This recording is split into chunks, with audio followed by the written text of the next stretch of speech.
북한 매체들이 지난 1월 이후 처음으로 문재인 대통령에 대한 강도 높은 비난 기사를 실었습니다. 또 탈북 여종업원 송환 문제가 해결되지 않으면 이산가족 상봉에 문제가 생길 수 있다며 경고하기도 했는데요. 공식 논평이 아닌 개인 필명의 비난이긴 하지만 북한이 이 시점에 왜 이런 비난에 나섰는지 북한의 속내를 짚어봅니다. 김경진 기자입니다.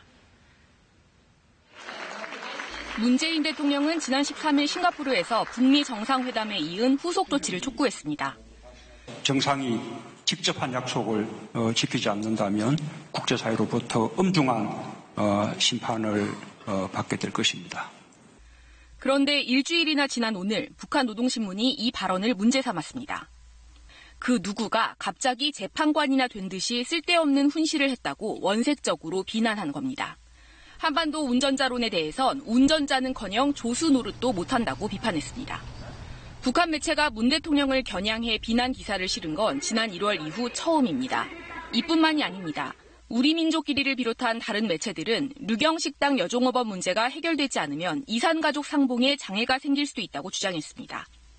북한의 이런 태도는 남한이 국제사회와 공조하며 대북 제재를 유지하는 데 대한 불만으로 풀이됩니다. 노동신문은 통일부 당국자들이 남북관계의 사소한 문제에도 외세의 결재를 받으려 한다고 주장했습니다. 북한은 또 종전선언에 대한 남한의 적극적 역할을 주문한 것으로도 해석됩니다.